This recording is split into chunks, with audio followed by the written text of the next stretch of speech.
The call should have ended at 11:42. I know because I looked at the screen later and kept staring at that number like it had personally betrayed me.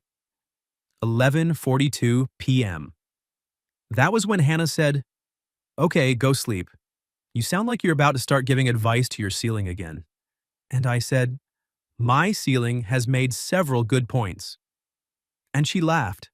That should have been the end. It wasn't. My name is Caleb Brooks. I'm 33, and Hannah Miller had been my best friend for almost 9 years. We met at a friend's birthday dinner when she corrected my pronunciation of gnocchi in front of 6 people, and then stole the last piece of garlic bread like she'd earned it. I should have found her rude. Instead, I asked her if public humiliation was one of her hobbies. She said, "Only when the bread is worth it." That was Hannah, bright, sharp, kind in ways she tried to hide under sarcasm, the kind of woman who could make a normal Tuesday feel like something had happened. She worked as a pediatric speech therapist. I worked in commercial insurance, which meant she spent years telling people I sold panic with spreadsheets. She wasn't wrong. We became close slowly, then all at once. Coffee after work, grocery runs, bad movie nights, airport pickups, emergency furniture assembly. The kind of friendship where the person becomes so built into your life that you stop noticing how often your day bends toward them. Other people noticed for us. My mother once watched Hannah walk into my kitchen, open my fridge without asking, throw away expired mustard and say, "You live like a divorced raccoon," then looked at me and said, "Are we still pretending this is platonic?" Hannah laughed. I changed the subject. That was our specialty. Laugh, dodge, move on. And for a long time, that worked. Mostly because neither of us was brave enough to ask what would happen if it stopped working. The night of the call started normally. Hannah had gone to her cousin's engagement dinner. I had stayed home because I had a client presentation early the next morning, and because her cousin's fiancé once described himself as a networking-based introvert, which sounded like a legal threat. At 10:30, she called me from her car. "I survived," she said. "Congratulations."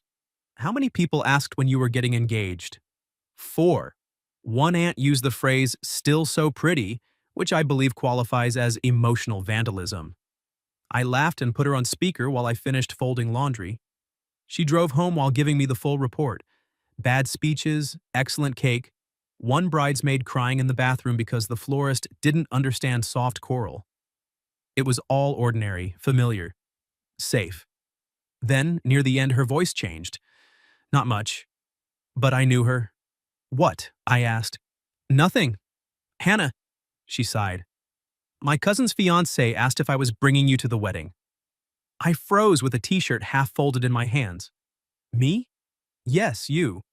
Apparently, quote, everyone already assumes." I tried to laugh. It came out thinner than I wanted. "Well, everyone has always been dramatic." "Yeah," she said. Just that. Yeah, no joke after it. That should have told me something, but I was tired and careful and very good at not walking through doors I couldn't close behind me. So I said, "You can tell them I'm busy being emotionally unavailable in a professional capacity." That got a small laugh from her. Too small. A few minutes later, she was inside her apartment. I heard keys hit a bowl, then her roommate Olivia call from somewhere in the background. "Did you bring cake?" Hannah said, away from the phone. "No, because I love boundaries." Then back to me. "I should go. Olivia's about to interrogate me." "Tell her I said good luck." "She doesn't need luck.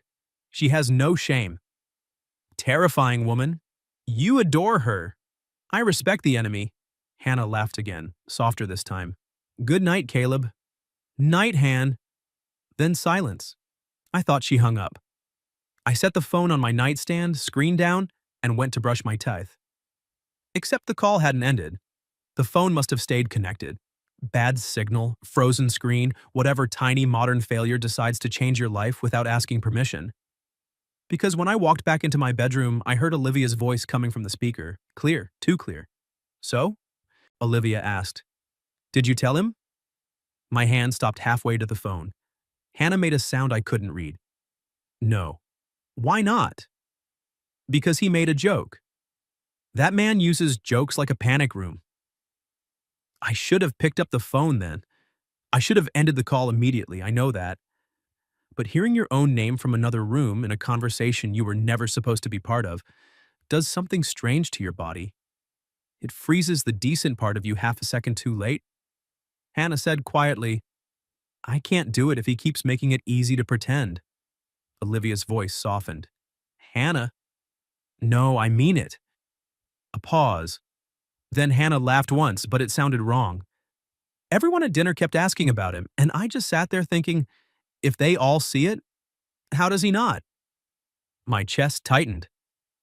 Olivia asked, and what do you want him to see? The room went completely still around me. Then Hannah said the sentence I was never supposed to hear. I want him to see that every time I imagine my life working out. He's already in it. I forgot how to breathe. My phone lay face down on the nightstand, still connected, still glowing faintly against the wood. And for the first time in 9 years, the safest person in my life had become the most dangerous truth in the room. I ended the call. Not after another sentence. Not after Olivia answered. Not after giving curiosity enough room to become something uglier. I heard the line, felt it land in the center of my chest, and then grabbed the phone like it was burning me. The call screen was still open. 43 minutes and counting. My thumb hovered for 1 second. Then I hit end. The silence afterward was worse, because now there was no voice coming from the speaker, no accidental window into Hannah's apartment, no way to pretend I hadn't crossed a line simply by standing there too long. I sat on the edge of my bed with the phone in my hand, staring at nothing. Every time I imagine my life working out, he's already in it. There are sentences that don't just surprise you, they rearrange the furniture inside your head. For 9 years, I had filed Hannah under safe things, necessary things. The person I could call from a grocery store because I forgot which cough medicine didn't make me useless. The person who once showed up with soup when I had the flu and reorganized my medicine cabinet while insulting my life choices. Best friend. Simple word, very useful hiding place. My first instinct was to text her immediately. My second was to throw my phone into the laundry basket and become unreachable as a man and as a citizen. Neither seemed mature, so I opened a message and typed, "Your call didn't disconnect." I heard something I don't think I was supposed to hear. I ended it as soon as I realized. We should talk tomorrow. I stared at it for a full minute. Then I sent it before courage could expire. The typing dots appeared almost immediately, then disappeared, then appeared again, then nothing. 10 minutes passed, 20. At 12:23, my phone buzzed. Hannah. How much did you hear? I answered honestly. Enough, not everything. Just enough that I don't want to pretend tomorrow is normal. This time, she didn't respond. I didn't sleep much. By morning, my client presentation felt like something happening to a different man. I got through it on muscle memory and caffeine. I said risk exposure 6 times, apparently in the right places. My boss told me I looked focused, which was corporate for haunted but useful. At 11:15, Hannah texted, "Are you free?" I was already standing. Yes. Park near your office? 10 minutes. She was there before me. That should have told me how little sleep she'd gotten, too.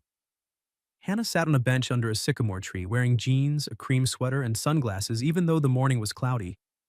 Her hair was pulled back messily, which for Hannah meant either illness, stress, or an emergency involving feelings she had not approved. I stopped a few feet away. She looked up. For 1 second, neither of us smiled. That scared me more than the sentence I'd overheard. Because Hannah and I smiled automatically. Even in bad moments, especially in bad moments. Humor was the bridge we threw down before anything could get too serious. This time, neither of us built it. I sat beside her, leaving a careful amount of space. She looked straight ahead. This is mortifying. I know. Her head turned toward me. That was not the comforting answer. I'm trying not to lie to you today. That made her mouth twitch, but not quite into a smile. Then she took off the sunglasses. Her eyes were tired and a little red. How much did you really hear? She asked. Olivia asked if you told me. You said no. She said I used jokes like a panic room. She's not wrong. No. Hannah let out a breath, half laugh, half pain. And then? She asked. I looked down at my hands.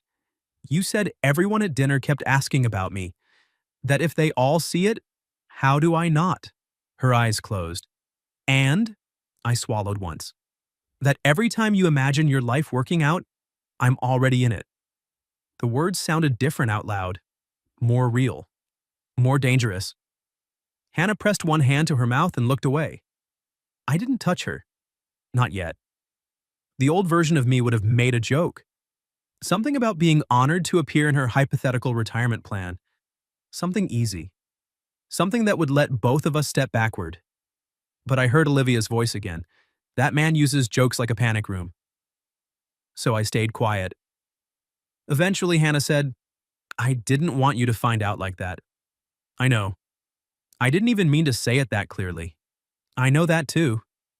She looked at me then, sharper. Do you? Yes. How?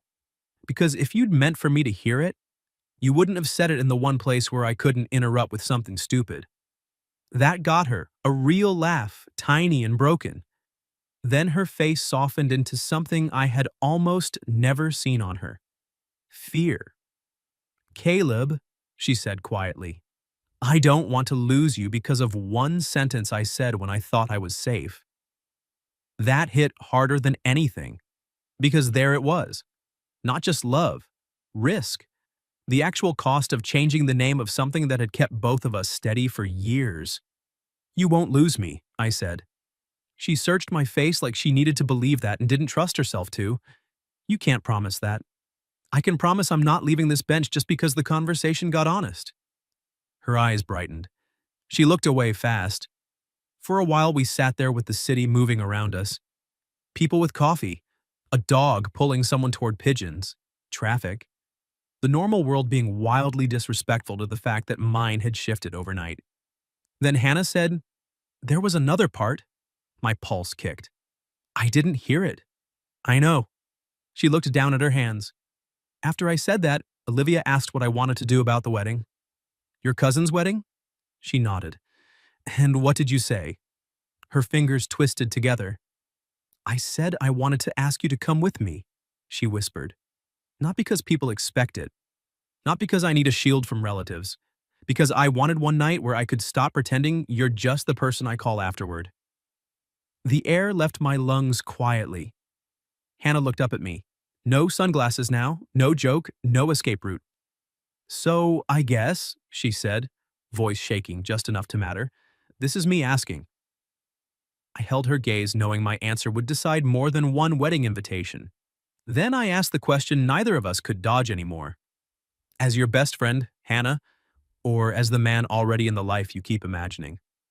Hannah looked at me for a long second. Then she said, that is an unfairly precise question. You started this with life working out imagery. I'm just trying to keep up. That almost got a smile. Almost. Then she looked down at her hands again. I wanted to ask you as both. There it was, simple, terrifying, much harder to hide from than anything I'd overheard. As my best friend, she said, because I want you there when things matter. And as the man... She stopped, swallowed once, then made herself finish. As the man I'm tired of pretending I don't want beside me in every way that counts. The park seemed to go quieter around us. I had spent 9 years imagining all the wrong versions of this conversation. A dramatic confession, a drunken mistake, a jealous moment, some terrible scene where I said too much and she didn't know how to answer. I had not imagined a cloudy Tuesday morning on a bench near my office, with Hannah looking at me like she was scared and brave at the same time. I'll go, I said. Her eyes lifted fast. But not as camouflage, I added. Not as the guy you bring so your family stops asking questions. Not as a joke we can step back from if it gets too real. Her face softened. Then how? She asked. I looked at her and chose not to hide behind anything clever. As me, I said. The man who heard something he wasn't supposed to hear and realized the scariest part wasn't that you said it. Her voice dropped. What was the scariest part? That I wanted it to be true. Hannah went completely still. I saw the sentence reach her before she trusted it. You did? Yes. For how long? That was the harder question. I leaned back against the bench and let out one quiet breath. Long enough that I built a whole personality around not noticing. That got her. A real laugh this time, small and shaky, but real. There he is, she whispered. No, I said gently. That's the point. I don't want to be only that guy anymore. The smile faded from her face, but in a good way. A careful way. Like something inside her had finally stopped bracing for the joke and started listening for the truth. I don't want us to rush because the call didn't end, I said. That feels like giving a glitch too much power. Fair. But I also don't want to spend another year pretending that everyone around us is delusional and we're the only two reasonable people alive. That was one of our weaker lies. One of many. She looked down, smiling faintly now. Then she reached across the space between us and touched my hand, not grabbing it, not making it dramatic.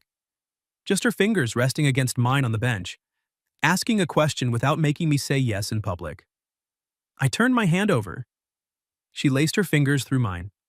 And just like that, 9 years of almost turned into something with weight. Not a relationship yet, not officially. But not nothing. Never nothing again. The wedding was that Saturday. I picked Hannah up at 5. I had seen her dressed up dozens of times over the years, but that night did something unfair to my ability to function like a normal adult. She wore a soft blue dress, simple earrings, and her hair pinned loosely in a way that made her look elegant without trying too hard. When she opened the door, I forgot my first line. She noticed immediately. "Oh, that's a promising face," she said. "I had words prepared." And? They left. Her smile turned warm enough to make the hallway feel smaller. "Good," she said. "I was hoping to be a little difficult for you tonight. You're always difficult for me." The second I said it, we both heard the difference. Not banter. Truth wearing the shape of banter. Her roommate Olivia appeared behind her with a glass of wine, and the expression of a woman watching a long-running show finally reached the episode everyone had been waiting for. "Please don't emotionally regress in formal wear," Olivia said. Hannah closed her eyes. "Goodbye, Olivia." "I'm serious, both of you. No panic room jokes, no tragic almost confessions, no pretending the lighting did all the work." I looked at her. "You're very involved." "I've earned this." Unfortunately, she had. The wedding was in a restored brick hall downtown, all candles, white flowers, and relatives with opinions. Within 10 minutes, at least 4 people assumed we were together. Hannah corrected none of them. Neither did I. That should have felt like performance. It didn't. It felt strangely peaceful.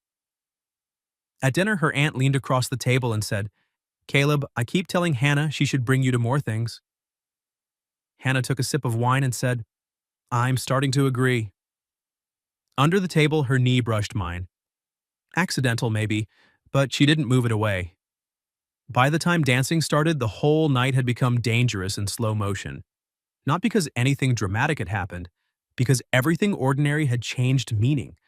Her hand in mine when we walked through the crowd, her shoulder brushing my arm during toasts, the way she looked at me during the first dance, not like she was testing whether I'd run, but like she was quietly daring herself to stay. Then a slow song came on. Hannah looked at the dance floor, then at me. "You're about to say you don't dance," she said. I was considering it. Don't. So I didn't. I took her hand and led her out. For a while, we just moved with the music. Not well, but together. Her hand rested on my shoulder. Mine settled carefully at her waist, and the closeness was so familiar and so new that my brain struggled to file it anywhere safe. Halfway through the song, she looked up at me. "Caleb." "Yeah? I need to ask you something before I lose the nerve." My hand tightened slightly at her back. "Okay." Her eyes held mine. And then, softer than the music, Hannah asked, "Do you ever think about kissing me? Or am I the only one losing that argument?" The honest answer almost came out too fast. And that scared me. Because there are moments where the truth deserves more than instinct. It deserves care. especially when the person asking is the person who has been woven through almost a decade of your life. So I didn't joke. I didn't look away. I didn't say something safe, like sometimes, or that depends, or we're at a wedding, Hannah. I just kept my hand at her waist, felt her fingers tighten slightly on my shoulder, and said, yes. Her breath changed, just one small catch, but I felt it. How often? She whispered. I smiled a little, but there was nothing casual in it. That is a dangerous follow-up question. I know. The music moved around us. Other couples turned slowly nearby. Her cousin was laughing with bridesmaids near the bar. Someone's uncle had already removed his tie and was making poor decisions near the dessert table. And somehow none of that reached us. I lowered my voice. More than I should have. Hannah's eyes went bright in the candlelight. Not tears, not quite. More like something inside her had been waiting a very long time to hear a yes without a punchline attached. She looked down for a second, then back at me. Me too. There it was. Not overheard. Not accidental. Given to me. The song ended, and neither of us moved. That was when I knew the whole night had crossed the line for good. Because before, every charged moment had come with an exit. A laugh, a room full of people, a reason to pretend. Now there was only Hannah looking at me like she was tired of safe endings. Do you want to get some air? I asked. She nodded. We slipped out through the side doors into a small brick courtyard strung with lights. The air was cool enough to make her draw in one sharp breath, and I took off my jacket before thinking. She gave me a look. That was very automatic. I'm trying not to ruin a promising evening with hypothermia. She slipped into the jacket and held the lapels closed. You are unbearable when you're thoughtful. I've heard worse. I know, I've said worse. That got us both smiling. Then the smile faded because the question from the dance floor was still standing between us, waiting. Hannah looked at the courtyard stones. I'm scared. I know. You can't know, not all of it. Then tell me. She took a breath and wrapped my jacket tighter around herself. I'm scared that if we do this and it doesn't work, I lose the person who knows me best. I lose Sunday grocery calls and emergency furniture opinions, and the one person I can text when my day goes sideways. She looked up. I'm scared that wanting more might cost me the thing I already can't imagine living without. That was the real fear. Not kissing, not romance. Loss. I stepped closer, but not all the way. I'm scared of that too. Her face softened. But I think, I said, choosing each word carefully, we've been acting like not naming it keeps us safe. And maybe it did for a while, but lately it feels like not naming it has started costing us something too. Hannah's eyes searched mine. What does it cost you? She asked. I almost laughed. Not because it was funny, because there were too many answers. Honesty, I said. A little peace. The ability to date anyone without comparing them to you by the second drink. That one hit. Her mouth parted slightly. You too? She whispered. Han. Right. She let out a shaky laugh. Stupid question. No, just late. That changed her expression. Late. That was exactly what this felt like. Not sudden, not reckless. Late. I reached for her hand. She gave it to me immediately, and that simple, familiar contact somehow felt more intimate than anything else had all night. Hannah, I said quietly, I don't want to rush you because of a phone call that didn't end. I don't want us to wake up tomorrow and wonder if we let one accident make decisions for us. I don't want that either. But I also don't want to stand here pretending I haven't imagined this. Her fingers tightened in mine. Imagined what? She asked. I looked at her. She already knew, but she wanted me to say it. So I did. Kissing you. The courtyard went completely silent in my head. Hannah stepped closer first. Not much, enough. I'm not drunk, she whispered. I know. I'm not confused. I know. And I'm not asking because of the wedding. That one came softer.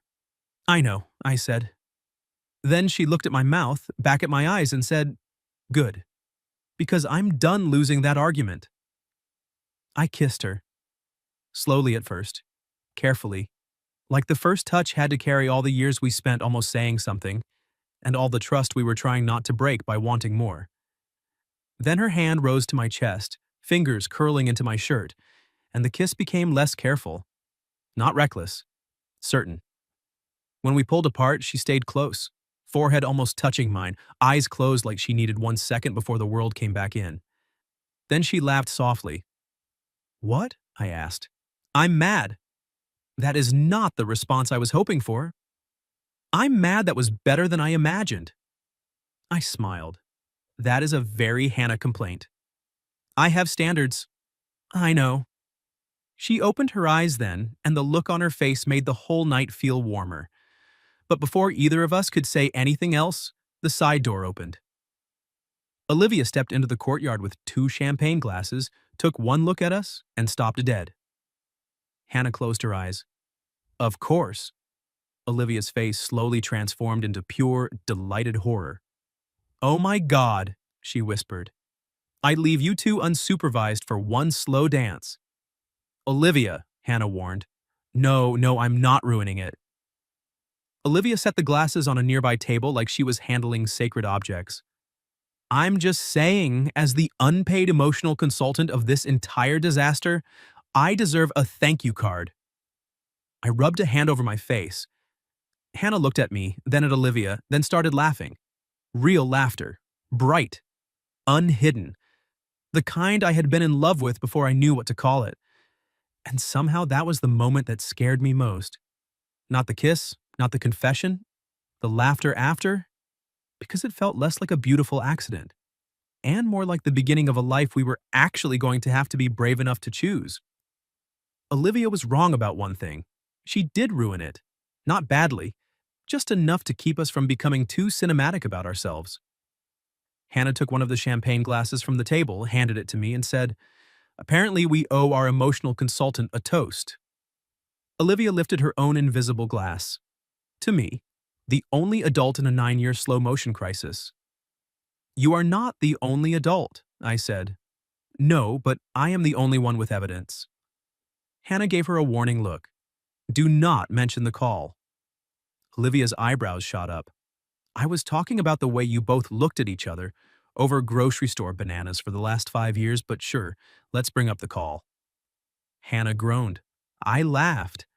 And for the first time since the night before, the whole thing didn't feel like a mistake or a glitch or an accident we had to explain. It felt like a door had opened, and the people who loved us were mostly relieved we had stopped pretending it was a wall. When we went back inside, Hannah didn't drop my hand. That was small. It also felt enormous. Her aunt noticed first, then her cousin, then half the table, because weddings are basically surveillance operations with flowers. Nobody said anything directly, but the room changed around us. Not shocked. More like everyone had been waiting for the obvious answer to finally arrive and was trying not to applaud in a formal setting. Near the end of the night, Hannah leaned close and whispered, This is going to be unbearable tomorrow. Your family, my family, Olivia, your mother, possibly the entire produce section at the grocery store. Worth it? She looked at me for one quiet second. Ask me tomorrow. So I did. The next morning, I showed up at her apartment with coffee, bagels, and absolutely no idea whether we were supposed to act normal or formally acknowledge that I had kissed my best friend in a wedding courtyard and then held her hand through the last dance. Hannah opened the door in sweatpants, messy hair, and the exact suspicious look she used when she was trying not to smile too fast. I held up the bag. Breakfast. She looked inside. You got the cinnamon raisin one. You hate cinnamon raisin. I know. I got it for Olivia. From somewhere inside the apartment, Olivia shouted, Bless this emotionally delayed man. Hannah rolled her eyes, but she stepped aside and let me in. That morning was better than the wedding. Less dramatic, more real. We sat on her couch with coffee, knees touching under an old blanket, and talked like people who had finally stopped trying to win an argument against the truth.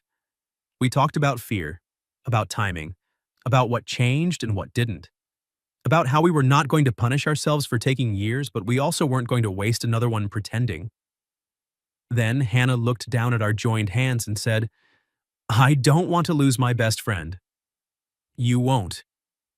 You say that like you control the laws of emotional physics. I'm expanding into new industries? That made her smile. Then I said the part that mattered. I don't want to stop being your best friend. I want to stop using that as the smallest name for what you are. Her eyes softened. That, she whispered, is a very dangerous sentence before noon. Should I save the rest for dinner? You're asking me to dinner? On purpose. She smiled. Then yes. We went slow after that, but not timid. There's a difference. We still did grocery runs, still watched terrible movies, still called each other after bad days. Only now, when she fell asleep against my shoulder, I didn't sit there pretending my heart was behaving normally. I kissed the top of her head and let the life we'd already built finally tell the truth about itself. 3 months later, my mother saw us walk into Sunday dinner holding hands and said, finally, before I even got my coat off. Hannah pointed at her. That is not a greeting. It is when I've been patient for 9 years. Olivia sent a cake that said, call ended correctly this time, which Hannah threatened to throw away and then ate 2 slices of. A year later, we moved in together. Not because it was dramatic, because one night Hannah looked around my apartment, noticed half her books on my shelves, her favorite mug in my cabinet, and her cardigan over my kitchen chair, then said, this is stupid. I already live here emotionally. So we made it official. 2 years later, at a small wedding with no accidental phone calls and one extremely smug maid of honor, Hannah squeezed my hands during the vows and whispered, every time I imagined my life working out, I finished it for her. I was already in it. She cried, then laughed, then told me not to get proud. Too late. And every now and then, when one of us says goodnight on the phone, the other waits an extra second before hanging up. Not because we're afraid of what might slip out anymore, because now there's nothing left to hide. What would you have done if your best friend thought the call had ended? And you accidentally heard her say you were already in every future she imagined? And have you ever found out someone loved you in a way you were never supposed to overhear? Tell me your story in the comments. If you liked this one, leave a like, subscribe, and I'll see you in the next video.